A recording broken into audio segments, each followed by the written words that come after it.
नमस्कार दोस्तों, मैं अंकुर उपाध्याय स्वागत करता हूं आप सभी का आपके अपने YouTube channel share market analysis में। कल बाजार में तेजी आएगी या मंदी आएगी, डेटा क्या कह रहा है, ग्लोबल मार्केट्स क्या कह रहे हैं, कौन से स्टॉक्स हैं जिनमें आपको नजर बनानी है, एंड लास्ट कल एनएससी की तरफ से 4 नए प्रोडक्ट आ रहे हैं जिसकी डिटेल्स आपको ऑलरेडी मैं दे चुका हूं, बट रिपीट करेंगे। शुरू करते हैं एक एक करके सारी चीजों को कवर करना। दो तरीके से बाजार बटा हुआ है। अमेरिका की बात करें तो संकेत सारे के सारे पॉजिटिव हैं, सारे के सारे अच्छे हैं। उनका जो डेटा आया था वो ये दर्शा रहा था कि रेट कट अगर नहीं भी होते हैं तो भी कंट्री में ग्रोथ है, अच्छी खासी ग्रोथ है, और रेट कट करने की कोई जल्दबाजी है नहीं, इस समय करनी नहीं चाहिए। जिसमें बाजार ये कह रहा है कि जल्दी से जल्दी रेट कट करवाओ, तो अगर रेट कट नहीं होने के संकेत आ रहे हैं तो वो बाजार के लिए नेगेटिव ही माने जाएंगे मेरे हिसाब से। अब आता हूं मैं अगले टॉपिक पे। अगर आप इसको मोटा मोटी समझे तो आप पॉजिटिव ही लेना, क्योंकि अमेरिका का बाजार इस डेटा के बाद ऊपर गया है तो फिर पॉजिटिव ही लेना चाहिए। वहीं दूसरी तरफ अगर हम नजर उठा के देखें तो एशिया में भारी पिटाई पड़ी है और यूरोप के मार्केट्स भी नेगेटिव साइड पे ही देखने को मिले हैं। कुछ खास पॉजिटिविटी दिखी नहीं है यूरोप के मार्केट्स में भी। अब मैं अगले डेटा की तरफ बढ़ूं आगे तो FIDS का डेटा क्या कह रहा है, ये अलग कह रहा है, ये सब कुछ अलग हो गया अचानक से।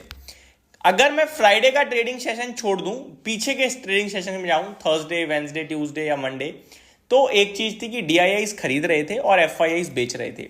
फ्राइडे को अपोजिट हुआ, DIIs ने बेचा और FIIs ने खरीदा। लेकिन इंटरेस्टिंग ये था कि DIIs ने काफी बेचा और FIIs ने उसके सामने आधा ही खरीदा है। और FIIs ने कैश मार्केट में तो लिया है, लेकिन फ्यूचर्स में इन्होंने भी बेचा है और बड़ा बेचा है। डेटा ये कह रहा है कि FIIs 1659 करोड़ का कैश में लेके गए, लेकिन उसके सामने ऑलमोस्ट 5,500 करोड़ का फ्यूचर्स में बेचकर चले गए। और DIIs जो है वो 3370 करोड़ की सेलिंग करके गए हैं कैश मार्केट में, तो बड़ी सेलिंग है। ऑप्शंस के डेटा का कोई महत्व है नहीं तो उसको छोड़ देता हूं मैं, ठीक है, बाइंग सेलिंग के लिहाज से। तो FIDIs का डेटा देखूं अगर मैं, तो ये नेगेटिव साइड पे है मेरी नजरों में, क्योंकि सेलिंग ही सेलिंग दिख रही है, बाइंग तो बहुत कम ही दिखी है, तो ये भी नेगेटिव है। ग्लोबल मार्केट्स नेगेटिव है, FIDIs का डेटा नेगेटिव है आपका, ये दो नेगेटिव है। पॉजिटिव है आपका अमेरिका का बाजार और अमेरिका का डेटा, ठीक है, तो मिक्स हो गया रुझान।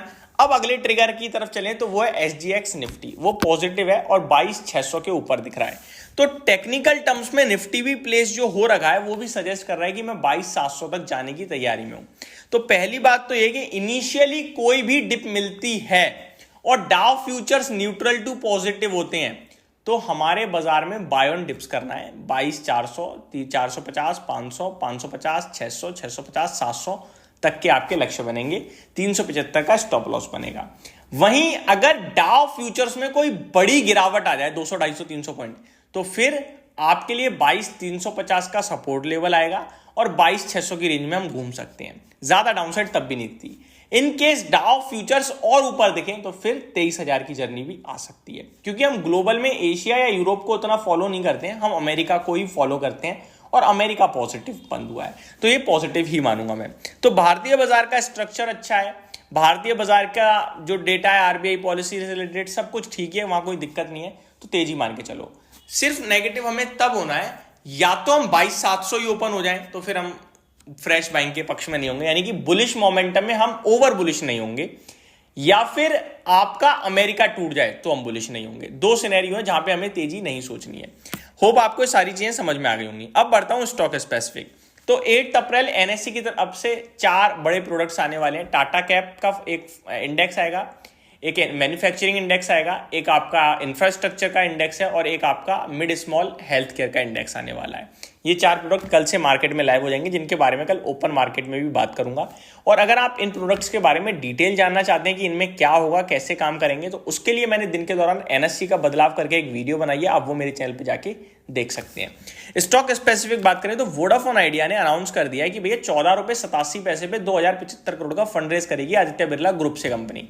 करंट मार्केट प्राइस से 11% प्रीमियम पे ये फंड रेज होने जा रहा है। लेट्स सी स्टॉक कैसा रिएक्ट करता है। पॉजिटिव ही करना चाहिए, क्योंकि भैया प्रीमियम पे आप फंड रेज कर रहे हो, चाहे वो छोटा ही अमाउंट है लेकिन प्रीमियम पे कर रहे हो, तो वो पॉजिटिव दिखाएगा। विप्रो की तरफ से अनाउंसमेंट आई है कि कंपनी के CEO एंड MD ने रिजाइन कर दिया है और कंपनी ने जो नए CEO एंड MD चुने हैं वो है श्रीनिवास पालिया। तो ये अपडेट है। इंडिया बुल रियल एस्टेट की तरफ से अपडेट है, company to raise 4000 crore rupees via preferential allotment, 4000 crore रुपए जुटाने की तैयारी में। गुजरात पीपावाव पोर्ट की तरफ से खबर है, Honda selects APM Pipavav port to export Honda Elevate to Japan. Honda की जो एलिवेट गाड़ी है उसको एक्सपोर्ट करने के लिए इन्होंने गुजरात पीपावाव का एक पोर्ट चुना है। तो ये बड़ी अपडेट है गुजरात के पीपावाव स्टॉक के लिए। चोलामंडलम इन्वेस्टमेंट एंड फाइनेंस के लिए अपडेट है, जैन एंड मार्च में डिसबर्समेंट इनका 17% बढ़कर आया है 24,600 करोड़ रुपए पे। तो ये अपडेट आती हुई है चोलामंडलम से।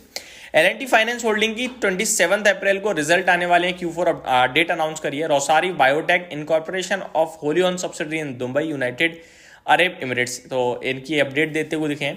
स्टार हेल्थ की बात की जाए तो इनके रिजल्ट आएंगे 30 अप्रैल को। गुलशन पॉलियल्स की बात की जाए तो company receives order from BPCL and HPCL for supply of ethanol, तो इनके लिए बड़ी पॉजिटिव खबर है। Strides pharma company unit was inspected bye US FDA with 2 observation, थोड़ा सा नेगेटिव है स्टार यानी स्ट्राइड फार्मा के लिए। तो ये कुछ बड़े स्टॉक्स हैं जो कल आपको रडार पे रखने हैं। बाकी मेरे पास कुछ ज्यादा डिटेल्स है नहीं, जितनी भी थी मैंने डिस्कस कर दी है। होप आपको सारी जानकारी समझ में आई होगी। Thank you so much for watching this video. Have a great day guys.